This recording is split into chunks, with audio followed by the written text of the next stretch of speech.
but it wouldn't surprise me if he did go. But last season, yeah, I don't think he's classed as a one-season wonder, especially because under Gary O'Neill, he was just being asked to do too much. But I think he would actually fit in really well for the way that Spurs play. Chris Cowlin, fan cams, club news, transfer news, match previews, legend interviews, Spurs women, press conferences, covering everything Tottenham and England. Hi Chris, and hello Spurs fans. My name's Sam from Back of the Net. We're AFC Bournemouth's biggest YouTube fan channel. We're still only small, but look, we're a small club, so if you do want to do us a favour, you can go ahead and like and subscribe it. We're going to be doing loads of content in and around the Spurs games, including a matchday vlog, which I'm sure you'll find interesting. We're hoping by that time Dominic Solanke is scoring in a red and black shirt, but we're looking at the conjecture online from Fabrizio Romano, and it is concerning for us, not least we aren't really furnished very well in that department. We have got number 10s and wingers that could probably take that position if needed, but our backup striker's injured at the moment, and we really would need a replacement if Dom's going to go. If he is going to go, we'd rather it be now so he had time to be able to replace him. But our fear is that a bid comes in at the very late end of the transfer window, and ultimately we're screwed. Dom Solanke is a really pivotal player for AFC Bournemouth, and that can be seen by the reaction of Cherries fans who aren't particularly pleased or happy. They're a bit agonised by the thought of Dom Solanke going. Now, this is a turn up for the books, because if you chat to Cherries fans 3 or 4 years ago, Dom Solanke was not performing for Bournemouth. Of course, look, we knew that he had a lot of early suitors at the start of his career when he was at Chelsea, at Vitesse, and then he was at Liverpool. But really, his stats didn't really do him any favours. But let's face it, the kind of competition that Dom had at Chelsea between 2014, 2016, 17, and then Liverpool 2017 to 2019 meant that he really had chances few and far between for those sides. So we spent a lot of money on him, 20 million, and it took a long time for him to hit the ground running. In his first season with us, he's had 10 appearances, didn't score a goal. In his second season, which was the COVID hit season, scored 4 goals for us. 2 of them, I think, were in cup competitions, but again, not really proven. In the Championship, though, that's where I think he came good somewhat. So when we got relegated, we had 2 seasons. First season, 15 goals, then 30 goals. And that's when Bournemouth fans really start to appreciate the type of player that we've got. We then got back to the Premier League. Scott Parker was sacked. Gary O'Neill took over. And look, credit to Gary O'Neill for what he's doing at Wolves. But I think his style wasn't conducive to seeing the best of Dom Solanke. He was being asked to almost do a little bit too much. So when Iraola came in this season, it's almost, or last season, it's almost like he had the shackles taken off of him a bit. He still works hard for the team.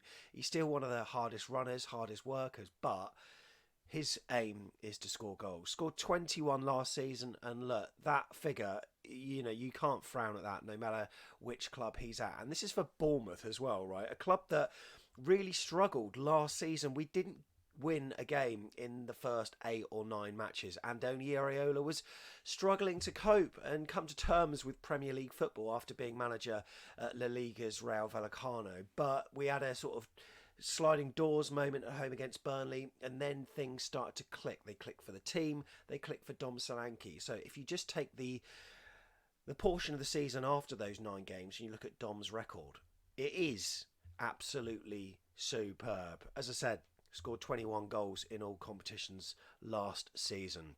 Our owner Bill Foley has said that he expects him to stay. I would say that our owner Bill Foley is also a very optimistic man as well. In our first season back in the Premier League, he came out and said we won't get relegated. In his American accent, I won't do it. And Bournemouth fans are thinking, hang on, do you understand the culture of English sport here. This is going to get memed up to death if this goes wrong. And in March, when Arsenal beat us at their place with a last-minute Reece Nelson goal, they were running on the pitch like they won the FA Cup, we went down to 20th. And we were really, really concerned. But thankfully, we managed to turn things around. But he's also said things like, we hope to get to Europe within 5 years. Now, this is the second full season of his ownership. We were teetering on the brink of it, like after about 30 games last season, thinking, could we? Ultimately, it was never going to happen. But he comes out with some outlandish statements, some of which happen, some of which might not. And him expecting Dom to stay, I think, is maybe a tad unrealistic. Look, we've got to think about PSR and financial fair play and all that kind of stuff. And I just think after spending a fair bit of money on a new defender recently in Dean Howson from Juventus, by the way, that's mad. A defender leaving Juventus to come to Bournemouth to further his career. Can't get my head around that. But we'll need to balance up the books, and we got a great financial department that manages things really well. I don't know what's going to happen, but it wouldn't surprise me if he did go. But last season, I don't think he's classed as a one-season wonder, especially because under Gary O'Neill, he was just being asked to do too much. But I think he would actually fit in really well for the way that Spurs play, because, like I say, he can come back into that number 10 position and pick up the ball, lay it out wide, but his strengths are in his strength.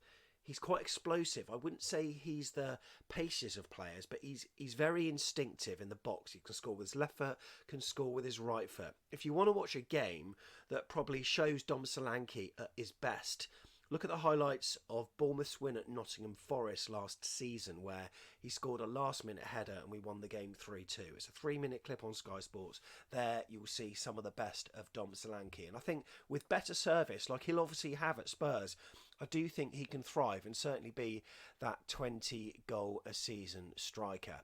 If I was to talk about any of his weaknesses, it plagues him less now, but one of the problems used to be he thinks too much. So if he's in a one-on-one situation, sometimes he'll overthink it and he'll screw up the last touch. But last season saw that eradicated a little bit more, because he had plenty of goals where he went through on the keeper one-on-one and was absolutely superb. And that's what confidence does. That's what goals bring. And I think being around the kind of quality players that he could be at Spurs will only help to enhance his game. In terms of his value, I don't know really.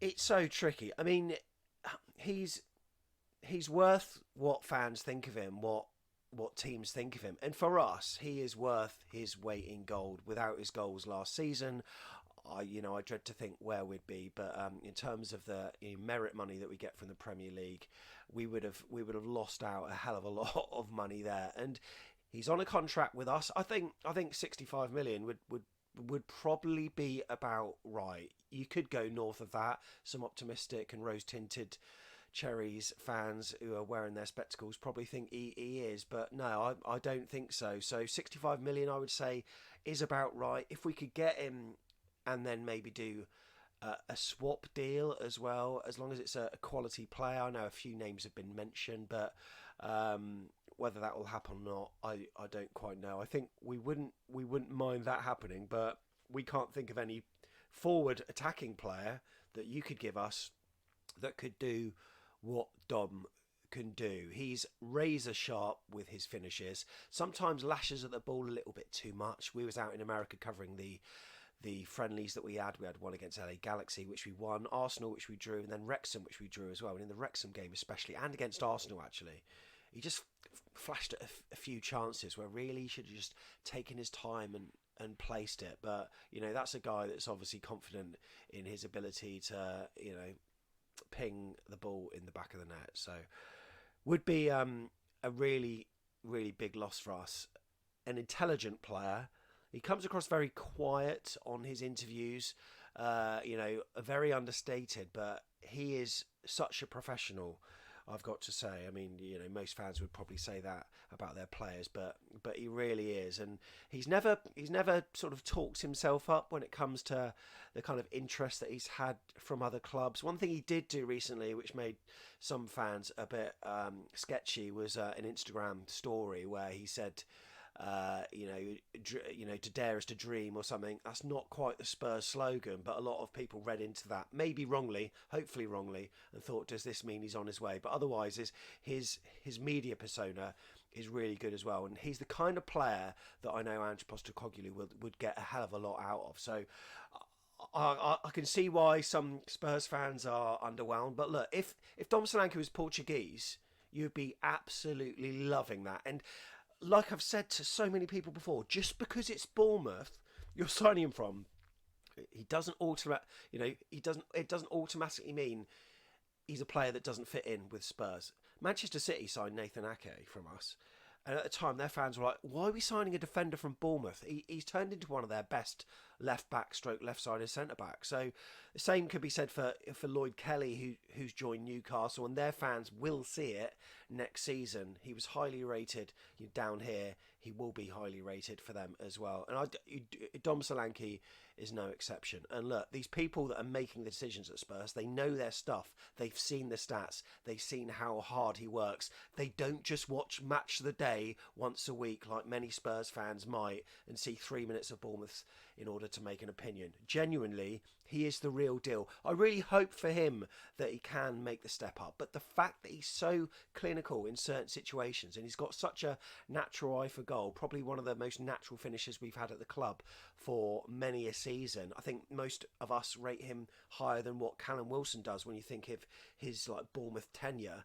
He's a club hero, he is, and he will be missed. We're hoping he doesn't go. But of course, all will be revealed. I'm looking forward to seeing Spurs fans' reactions in the comments, and on our channel, we'll be talking about it too. But Dom, please stay. But if you can't stay, then we certainly hope you bang them in for Spurs, but just not against us.